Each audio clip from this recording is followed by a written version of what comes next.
Hello everyone, I'm Pie Patch and welcome back to Our Life Beginnings and Always. Man, I'm hyped. Okay.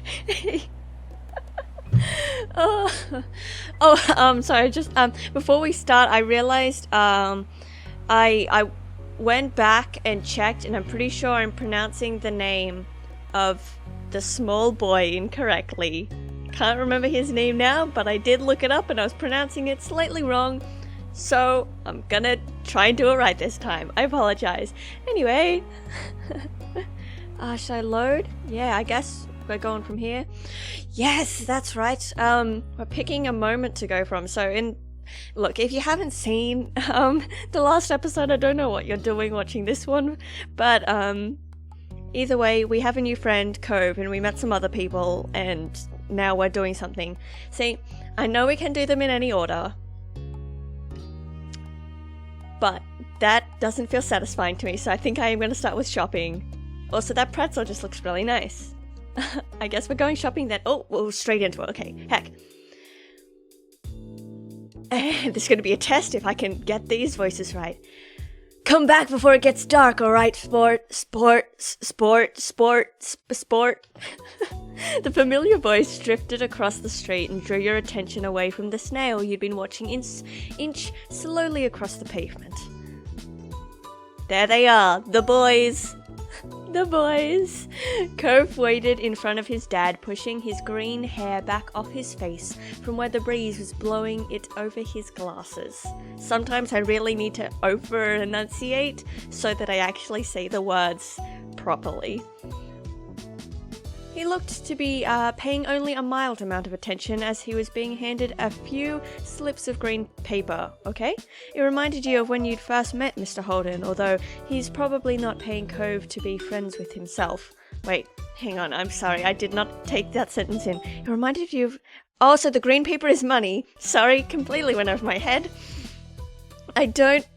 I live in Australia and the green ones are $100 bills, so I rarely see those. Although he's probably not paying Cove to be friends with himself. That's right. In the last episode, in case you forgot, Cove's dad tried to bribe us, my, 4-year-old self. I'm 7, actually. I don't know. Into being friends with Cove. Cove's dad seemed to feel your gaze somehow, or maybe you made a noise because a second later his eyes were on you. He waved you over with a smile. He looked happy to see you, but you felt a little weird for getting caught. You've got to learn how to be more sneaky. You brushed your hands together to free them of sand, then jogged over to join the two, smiling at Cove first and then his dad. Good, you've got your priorities straight. Patch, hi. Good to see you again. Oh, what excitement are you up to today, Patch? Taking a walk. I found a pretty cool snail across the road. There's lots of snails around here. Heck yeah. Love snails. Mr. Holden grinned at you kindly. After you finished answering the question, Mr. Holden's attention returned to Cove, who was preoccupied with folding the bills he had into a tiny rectangle. Sounds fun. You know, Cove was about to hit the stores by the beach. Why don't you go with him? You gave a ready nod, turning to squint in the direction of the stores like you could see the goods they had to offer all the way from where you stood. Oh, is that okay? Yeah, I don't mind. Great, I'm sure you guys will have loads of fun. Mr. Holden reached into his pocket and pulled out a leather wallet filled with money. You found it odd, since your mom's only ever seemed to have cards in theirs. Here. Oh, sorry, you said cards, so I was expecting him to hand me a card, which threw me off a little. He leaned in to pass a crisp 10 to Cove, giving him a wink and a whisper. Wink? You can't see, but I'm winking. A wink? Get something for your friend, too. Wait, sorry, he's whispering. Get something for your friend, too. Sure. That's my boy. That's my boy. He's becoming a pirate, I guess. Cove's dad ruffled his son's hair as he was straightening back up, the bill in his hand still held out towards the green-haired boy. Take care! Cove accepted the bill after a second and slipped it into his pocket. Then, with one last nod to his dad, he turned and started walking. You followed after him, intrigued at the possibilities this outing might bring. Oh, we're on the beach now. Cove strayed towards the gentle tide creeping up the sand, and you fell into place beside him. It was a nice day. The sun was shining, and there weren't many clouds in the sky, though the wind coming off the ocean kept it from being too hot. You took in a deep breath, enjoying the scent of salt and ocean air. When you looked at Cove, he was dragging his feet through the sand a little, and you slowed down to wait for him. His eyes searched the ground intently. You always look mildly peeved, friend. Are you looking for snails? Are you looking for shells? What is it? You didn't feel the need to ask why. See, I'm looking for snails. I feel like he's probably looking for shells, given our history. Cove startled a little at the sound of your voice and mumbled, "Sort of. Oh. If you see any, can you let me know?" You can manage that. You dropped your view to the sand, walking carefully so you didn't step on any. You were good at finding shells. You had a lot of them at home and always found new ones whenever you visited the beach. Whenever you finished the beach. Finish him! Finish him! Drop-kick the beach into outer space. The company sound of the waves filled the silence with pleasant white noise, and you played a little game with yourself as you walked along, getting as close to the water as possible without getting wet. It resulted in you having to run up the sand quickly when a wave rushed in more than a few times, and although Cove threw I'm struggling with my reading today, sorry guys. Cove threw a few glances your way, he didn't say a word. You didn't either. What did you want to go to the shops for? What do you usually do on the beach? What do you want to go to the shops for? I need a new sand pail. Yeah? What happened to your old one? Cove narrowed his eyes. How dare you ask such a deep and personal question? Friendship over. Cove narrowed his eyes, seeming to think deeply for a second. Wow. It disappeared. I think I'm gonna give him like a dramatic boy, like anime voice. I don't know, we'll see. We're gonna play it by ear. He'll probably have a different voice every episode, we'll see. What? Really? Cove ducked his head down, lacing his fingers behind his back. It didn't seem like he was going to continue, so you nudged his arm. How did that happen? Well... Cove opened his mouth and shut it again, considering. I took it to the beach one day. Uh-huh? When I got home, it wasn't anywhere. You left it there? Nope, it wasn't at the beach when I went back. Then you lost it! It disappeared, Patch. What about you? What do you do out here? I don't come to the beach a lot. I like swimming. I like looking at fish. I like to put sandcastles. Nothing. I think I like looking at the fish. I like fish. They don't like me, so they always swim away if I get close. But they're pretty before that. Cool. Starfish are fun. They aren't going anywhere, even if you touch them. A small laugh escaped you. That's true. Once you reached the shopping area, the noise level grew exponentially. No longer just waves and footsteps, but the chatter of people enjoying the lovely summer day, the call of birds trying to find bits of food left behind, and lots of salespeople trying to get attention.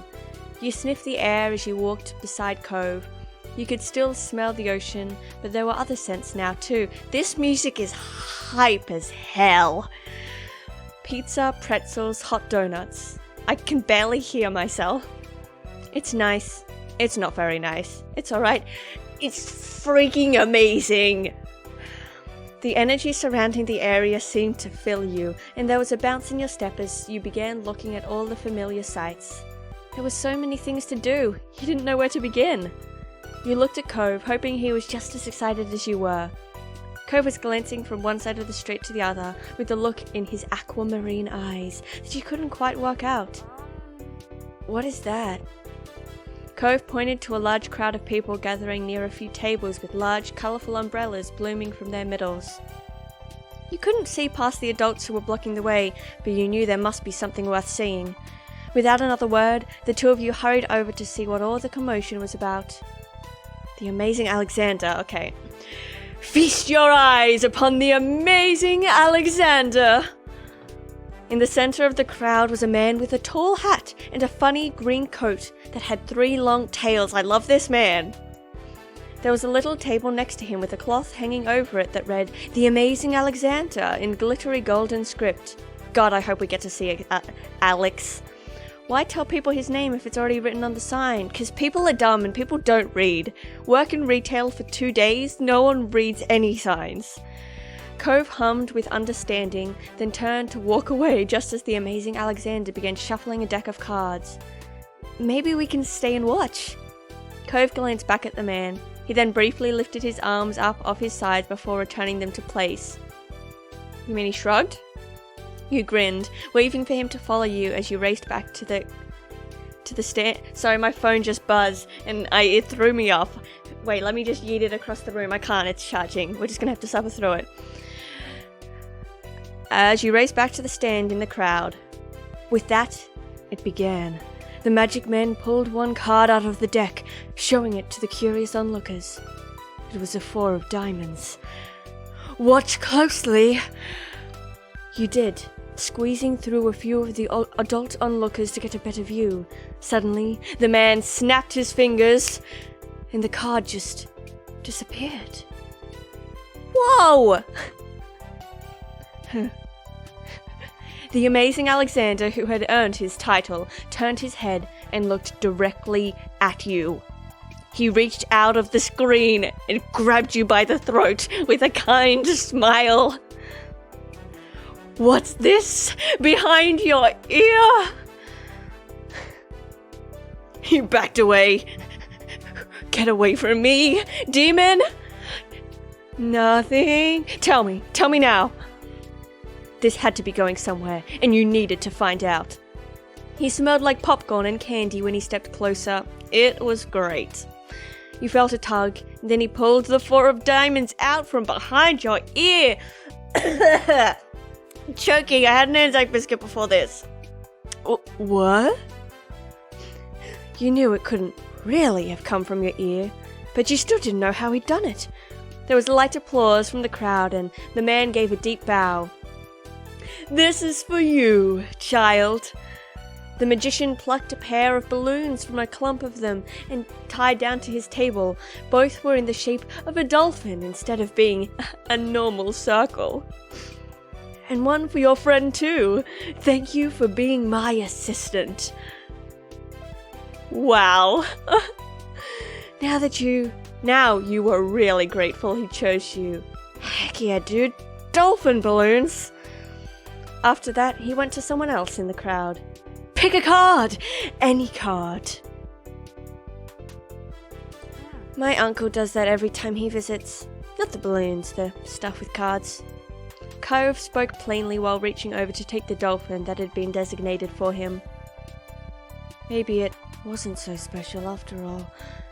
Cove is just ruining the fun. At least you had a fun time. You wondered if Cove's whole family was magic. Maybe Cove is magic. I had fun. You saw a magic trick, and you got a great balloon.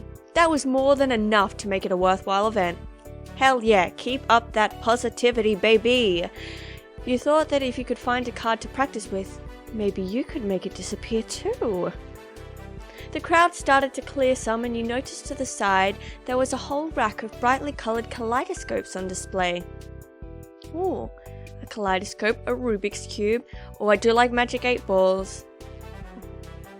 I like Magic 8 Ball. Oh, these are cool! You shifted your balloon string to the other hand so you could hold it up in front of you. Then you thought of a question in your mind, shaking the ball and hearing some kind of liquid slosh around inside of it. Okay, what's our question going to be? Our question is... Am I going to get to have takeaway Thai for dinner tonight? Once you had given it a good shake, you held it upright, waiting for the answer to appear. Damn it! I really want Thai! You wrinkled your nose and set the Magic 8 Ball back on the rack. It wasn't the answer you... I know! You followed Cove around to the other side of the stall. He went under the awning, careful of his own floating dolphin, and you joined him. Did you have places like this in your old town? Are you having fun? I don't really like it here. You said nothing. Look, he's shy. I don't want to push him too much, but we can have a conversation, you know, try and make him feel comfy. Did you have places like this in your old town? Whoa, and your format. Cove blinked at you for a moment, and you wondered if you shouldn't have asked. You knew how much you missed that place. Oh, I'm sorry. I'm sorry, bud. Not really. You nodded in understanding, looking over at the stalls nearby.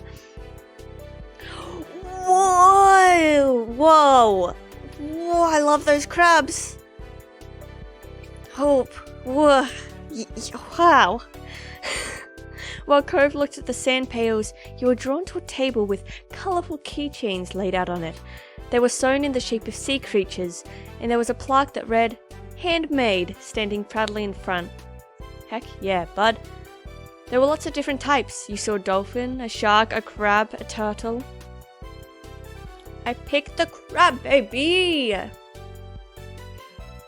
Your hand stopped on the crab, claws raised, and a tiny smile on its face. That guy is ready to party.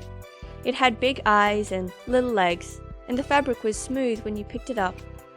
You had seen a few crabs at the beach before, though they usually scuttled away before you got the chance to look at them closely. You liked the idea of having a crab all of your own, even if it was just a soft animal. You were instantly enamored. Checking the price though, your heart fell. $6. You didn't know much about money, but you thought that was a lot to spend on one thing. You rarely had more than a $5 bill to your name. Is that what you want? Huh? Oh, it's $6. I didn't bring any money. Alright. It's fine. Really? Really? Are you sure? Hooray! You don't have to. I don't want you to get it for me. Are you sure? Cove took the keychain from your hands, and that was that. He was holding a small yellow bucket for himself too. I was always going to get you something. I already got the money for it.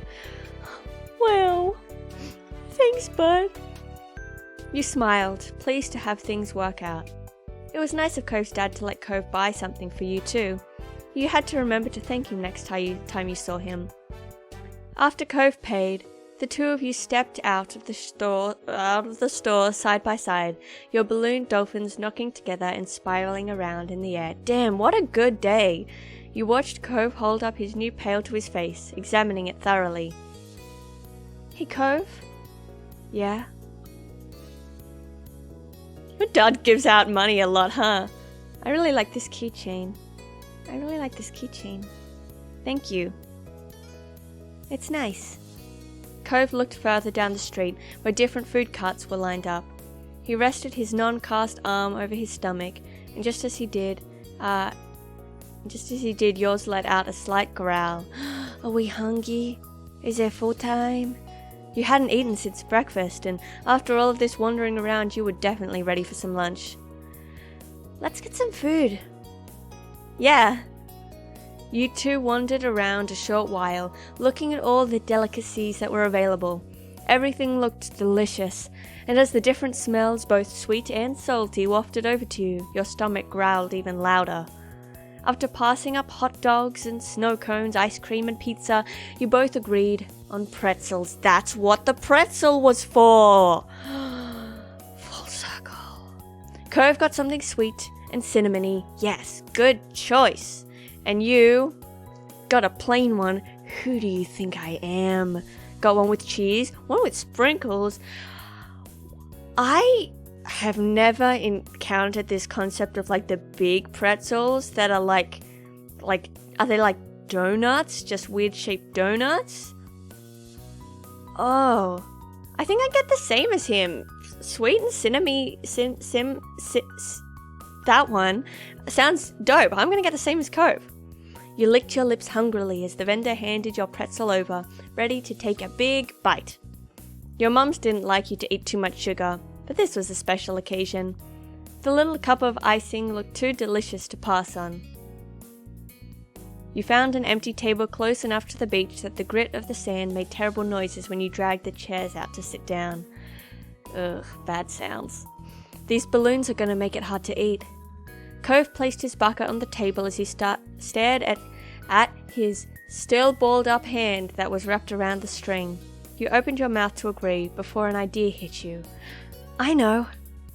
After carefully placing your pretzel somewhere it wouldn't get sandy, you tugged the balloon dolphin out of Cove's hand and tied it with a delicate bow around his wrist. Oh. Cove bounced his arm up and down in place, testing the stability of your knot. After watching his balloon jostle around but remain attached, he smiled, satisfied. Can you do it for me? He repeated the ritual. Cove struggled somewhat with the cast restricting his fingers on one hand and a string already tangled around the other. Okay. Got it. The two of you spent a moment admiring your handiwork, both hands now free to allow easy munching on your pretzels. You bit into the doughy treat, savoring the taste on your tongue with a smile as you looked out over the ocean. Cool. After a time, you finished your pretzel. You were done before Cove. It was boring not to have anything to do. You pulled on the string of your balloon to bring it down to your level.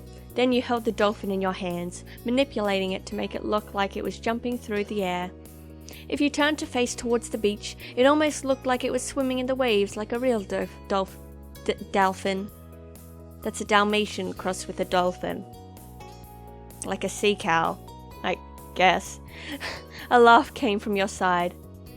When you glanced back at Cove, he had left the remaining part of his pretzel in the wrapper and was gripping his dolphin too. What a sweetie! Mine's named Merryweather. He's the prince of the dolphins. Mine's named Splash. They star in movies. Thank you for the they. Mine's name is Cherry. She's actually an alien. Mine's name is Sam. They're just a regular dolphin. Oh. I want the Prince of Dolphins! He wears a crown made of seaweed, and all of his friends are merfolk, and they bow before his throne. Every now and then, he'll make friends with a kid and let them ride on his back into battle. You sighed, wishing you could meet a real dolphin like Merryweather. What's yours? Cove considered this question, placing the balloon against the table and resting his free arm across it in contemplation. With a loud pop, the dolphin exploded into ribbons. No. What? I guess this is just a gasp. Oh no! For a second, all Cove did was gape in shock, like you. No, don't cry! If you cry, I'm gonna cry. Then his cheeks popped up, squinting his eyes, and you saw tears start to glisten. Patch it.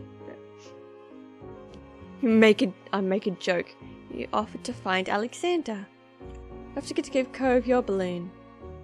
I'll give him my balloon, that's okay. You looked at Cove, then up at your balloon, bobbing gently in the air above you. You can have mine. That was better than letting him cry more. Cove sniffled, glancing up at the balloon, then back at you. No, it's yours. I don't want to take it from you. It's okay, really. Cove shook his head. Even though it wasn't your fault, you still felt bad. Still, the offer seemed to lift Cove's spirits, and that was good. The passing of Cove's balloon was the last major event of your adventure. Oh, this is very pretty. This could be a magic card. In the end, the two of you headed back late that afternoon. You separated on the beach, and while Cove went straight home with his brand new sand pail in hand, you decided to sit for a while. You watched the waves and the sunset, fiddling with your new keychain. Another summer day was drawing to a close. It had been a good one, except for the sad final note. Oh, and that's the end! Oh, that was lovely! Wait, I'm checking the time. It's only been like half an hour. Oh, I feel like I could probably do another one. I don't want to just do one thing, because if there are like lots of different okay, so looking up in the top right hand corner, we're in step 1. I'm pretty sure there's 3 steps. There's 5 in each. I can't like do 15 episodes of this, bud. Oh, but I can't. I mean, I can't stop. Oh, sorry. I didn't even notice all this DRC. My brain just like blocked it out. I think I'm gonna do grown up. Yeah. Okay, let's go. So, it always shocks me that we just jumped straight into it. But here we go. Another story. Okay. One sweltering summer day, you were in your living room with Cove, listening to the sounds of the birds chattering outside the window while you lay across the rug on the floor. Cove's dad had dropped him off earlier, and your mums had left the two of you, along with Lizzie, to play amongst yourselves. Are we going to get to see Lizzie again? She's so cool. It had been too hot to go outside in the afternoon, at least according to Mummy, so your sister was starting to get impatient waiting for her golf class that evening. So your sister was starting to get impatient. Your sister takes golf classes? I don't know how to feel about that. The three of you had had trouble finding something fun to do. The beach and the playground were off limits, and you felt that it was too warm for anything like playing with your fuzzy toy animals. Then suddenly, a light came to Lizzie's big brown eyes and her smile spread wide across her face. Having an idea gave her a new wave of energy. There she is! What a queen! Yes, I love your hair. Okay, I gotta try and remember her voice. Since we're stuck inside, we should be adults. They don't play outdoors anyways. They're always inside and telling everybody they're too busy to play. Why? Thanks, Cove. I said why, and it'll be fun. Duh. What do they do inside that we don't? Besides use the phone a lot. Excluding a small huff, Lizzie decides to ignore Cove. Patch, what do you think? Do you want to? Cove said it. That doesn't sound fun. I bet we could come up with something else. I don't know. I want to. Oh, I don't know. Don't make me choose. I'm gonna say I don't know because I don't want to take sides. Please, Patch. When have I ever had a bad idea? Whenever we play with you. I wasn't asking you. I'll try it, but it sounds boring. Okay, I'll stay. Sorry, I have other stuff to do. You keep hesitating. I'm sure it'll be fun. Okay, I'll stay. I hope this is as fun as you're promising it'll be. Lizzie looked at you, deadly serious.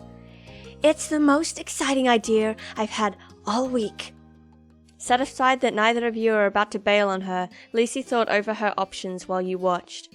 After a few seconds, she clapped her hands together and beamed, apparently having settled on something without asking either of you. Okay, I'm gonna be a professional golfer. Patch, you and Cove can be a beach volleyball player, a gymnast, or a tennis player. Why can't we pick anything we want? Because I have a fun idea. That's why. And we have to play sports as adults? Yep. But there's other kinds of sports too. It isn't the same. What do you think, Patch? Don't those choices sound super cool? You want to be that, huh?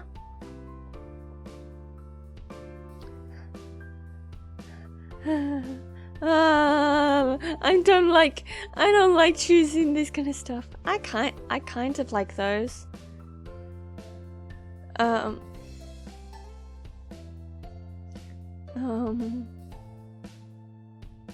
gonna nod. Lizzie, apparently not expecting you to agree after Cove's refusal, practically lit up. Really? Which one are you gonna pick, Patch? Cove was not impressed with Lizzie's attitude, though he didn't bother talking more about it for now. He thought over the list of possibilities. Beach volleyball, gymnastics, or tennis. Out of all of them, you prefer to play... Volleyball's actually fun. I've been playing it a bit with my brother lately, so let's go with volleyball. If you couldn't spend the afternoon at the beach for real, then you might as well pretend you were there. You could even wear your swimsuit to make it seem more realistic, although Lizzie probably wouldn't let you run off and do that now that she had you here. Yes, that was clearly the top option.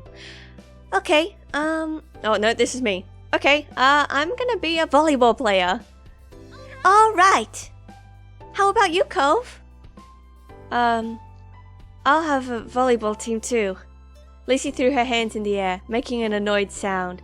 You guys can't be the same thing. That's not how it works. You didn't say that. The rule was picking from the list. You can't keep adding more. Lucy looked at the two of you, then shook her head, resigned to losing this battle, but not the war. Fine. You're both volleyball players, but you're on the same team because there's only one. Lucy's ponytail bobbed when she proudly stretched her arms wide. The Olympic team! What? We're Olympic athletes who just competed in the Olympics! Cove didn't seem all that impressed with the announcement. He made a face and adjusted the glasses on his nose. That's really specific. That's what makes it fun! Anyway... Lucy marched back and forth in front of the both of you, getting lost in her own imagination. I won all the gold medals and people are calling me the next Mickey Ride. I don't know who that is, I'm sorry. I'm not a sport. Thank you, Cove. Who's that? Lucy stopped on the spot and turned on him, her brown eyes shining with impatience. It doesn't matter if you know who she is. It's a golf thing. You guys won medals too. Your team plays silver. That's more real if we're not all first place. It's more real. But silver sucks. I don't want silver. I'm okay with that. Hey, we can do better than silver.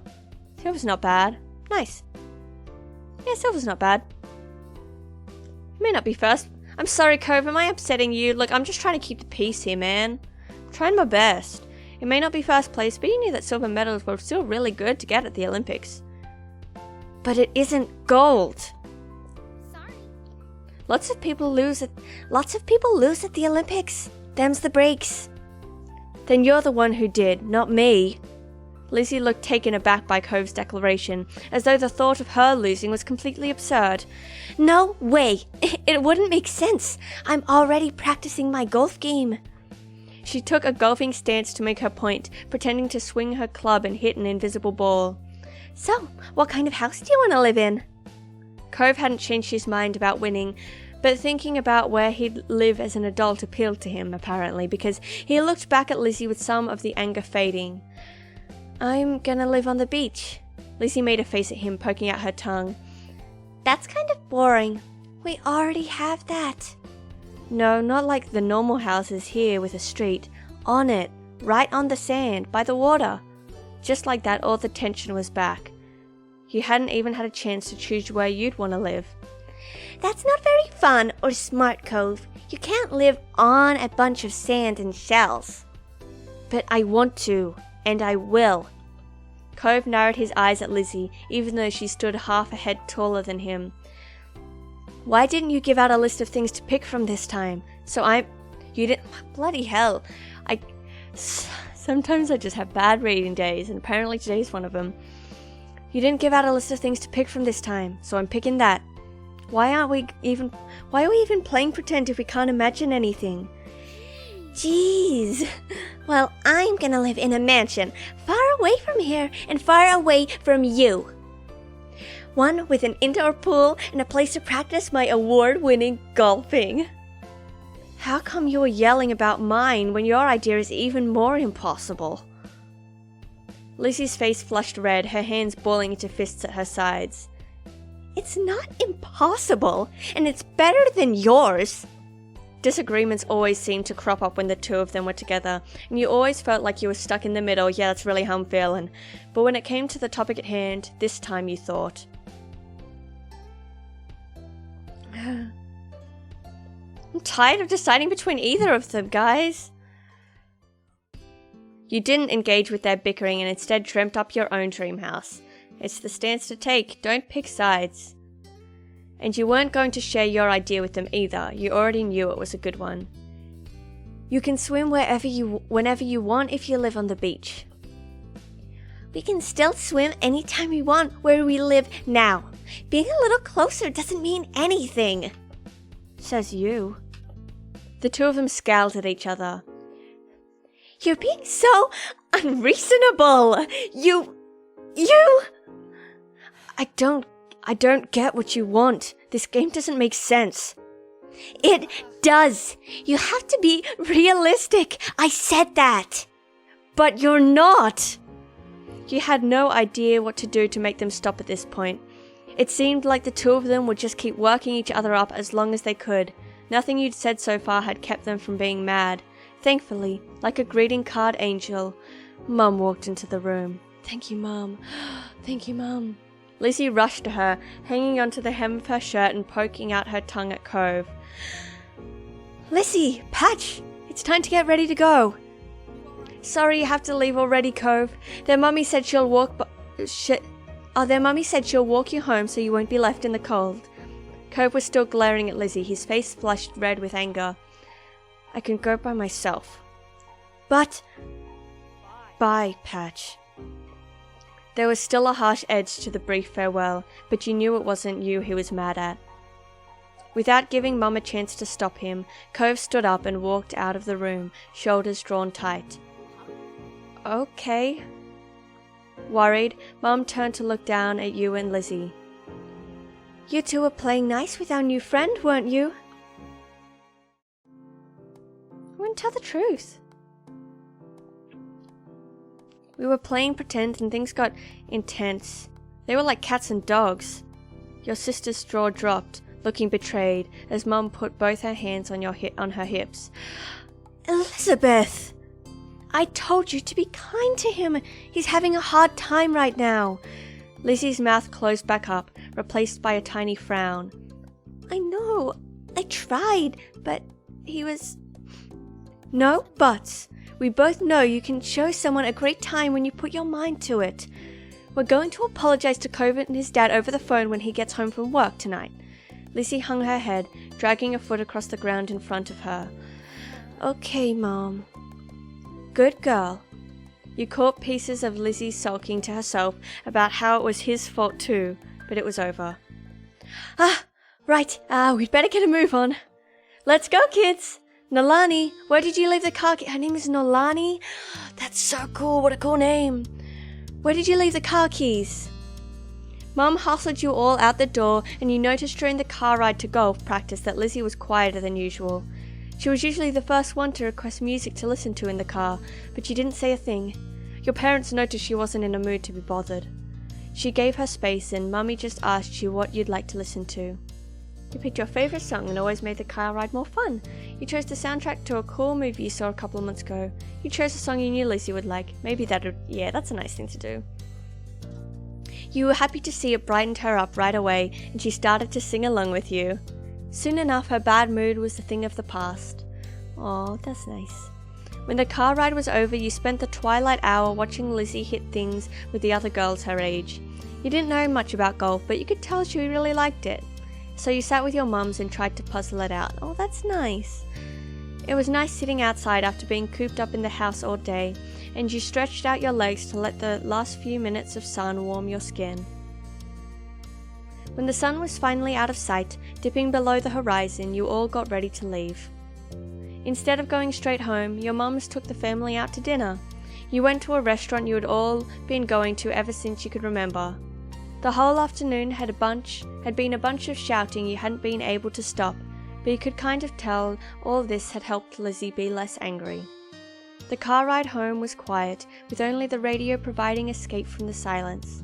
Lizzie had been in better spirits now, but the closer you got to your neighbourhood, the more she wiggled in her seat and frowned out the window. She knew what was coming when you all got back home.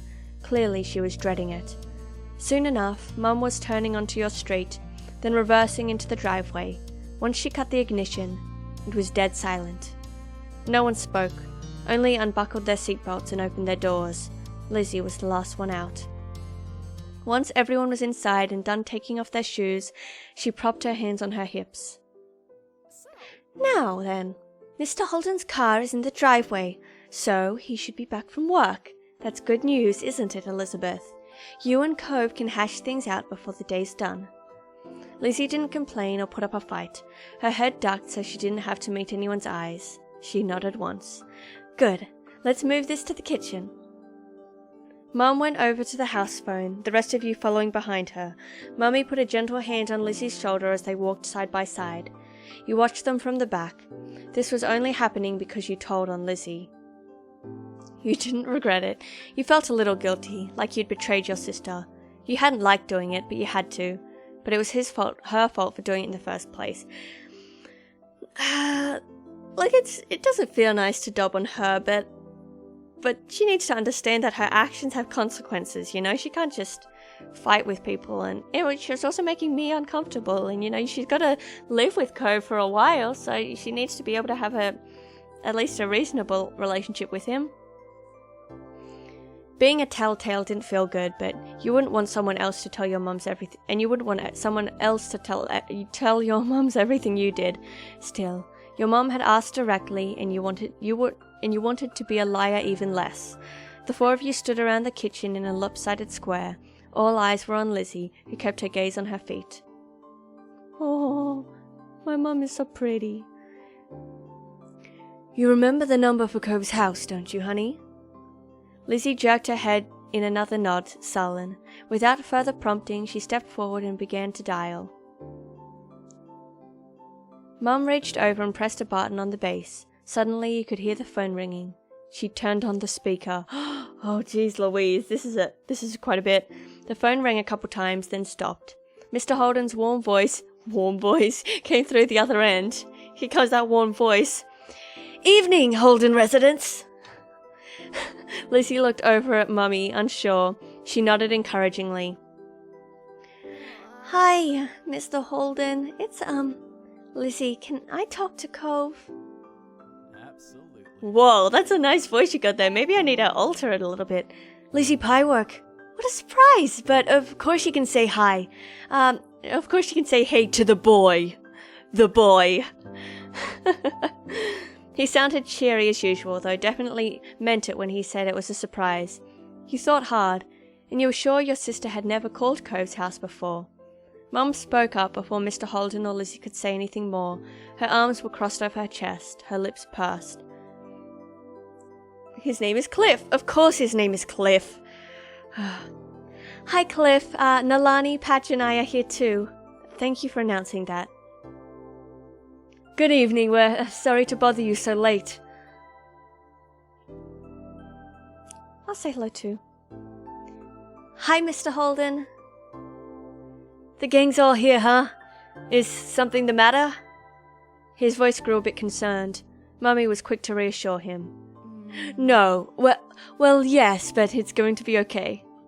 Lizzie and Cove got into a bit... Oh, sorry, no, I'm still talking, okay. Lizzie and Cove got into a bit of a fight today. We were hoping that the two of them could talk and make up. Is this a good time for you and Cove? What? A fight? Cove didn't tell me anything about that when I came home. Does explain the funk he's been in tonight. He chuckled lightly. Despite that, it didn't seem like he really thought it was funny. Anyway, it's good. You didn't catch us at a bad time. I'll go grab him for you. There was some shuffling on the other end, but he must not have gone far because you could still hear him calling out. Cove! There's someone on the phone for you! After a beat of silence, there was more muffled talking from Cove's dad. Come on, bud. Lizzie called just so she could talk to you. Patch is on the other end listening too. Don't you want to say hi? Took a bit of back and forth, though the conversation seemed one-sided since you couldn't hear Cove properly. Eventually, Cove took the phone from his dad. Hi. Hello? Hey. It's Lizzie. Yeah, I know. Dad told me. Cove's tone was defensive. Lizzie turned to Mum, scowling. One stern look from her, though, and Lizzie turned away. Sorry. Oh, that was such a cute sorry. I just called to say I'm sorry for not playing nice with you today. I won't do it again. Lizzie's eyes were downcast, her voice low. You could tell she felt uncomfortable apologizing to Cove in front of everyone. She was still being genuine about feeling bad. Cove must have realized that too, because he sighed quietly. I want gold, and I think Patch should win too. Really? You thought you were worth gold even though you hadn't even wanted it? Lizzie was momentarily stunned silent by the demand. She probably forgot that it even happened already. Alright, we all win the gold. Okay, I guess I'm sorry too. A sense of relief washed over everyone at his acceptance of the apology. Mum uncrossed her arms while Mummy's shoulders relaxed. Lizzie's eyebrows raised up. You wondered if she thought that he'd refuse her apology. Dad, can I get off the phone now? You couldn't see him, but it was obvious that Cove felt awkward about the situation. He'd come off uncomfortable the entire time, really. Yeah. Yeah, you can go back to your room if you want. Be sure to say goodbye first, though. Bye, Lizzie. Bye. Bye. Bye, Patch. You perked up at the mention of your name. You smiled, even if you couldn't see it. Bye, Cove. With that said, Cove must have handed the phone to his dad and left, since Mr. Holden spoke up. That's really All's well that ends well, as they say. Thanks for arranging this. I'm sure he appreciates it. As Mum replied, Lizzie tugged on Mummy's hand to catch her attention. Can I go now too? Good job. Sure, sweetie. Thank you very much for apologizing to Cove. Mum flashed a brief smile at Lizzie and nodded her agreement. Given permission to leave, Lizzie scurried off towards the stairs. She seemed to be feeling much better with the incident behind her. Mum and Mummy returned to the phone, taking it off the speaker. They continued talking to Mr. Holden. You couldn't tell what about. You were glad that was the end of it all. Lizzie and Cove might not get along, and probably still won't, but they weren't mad at each other anymore, and Mum and Mummy weren't upset about it either. Everything was finally back to normal. With that thought, you retreated to your own room with a spring in your step. Oh, that was lovely. That was really nice. Oh, save. Save. Did I? Yeah, I did it. Okay. I think that's... Yes, I guess so. I think that's where I'm gonna end it for today, friends. That was really nice. It feels really chill, just kind of going through moments of their life. It's nice. It's a nice little relaxing story to move through, and I'm really interested to get to like the next step when we're getting like a little bit older. See what kind of situations will come up then.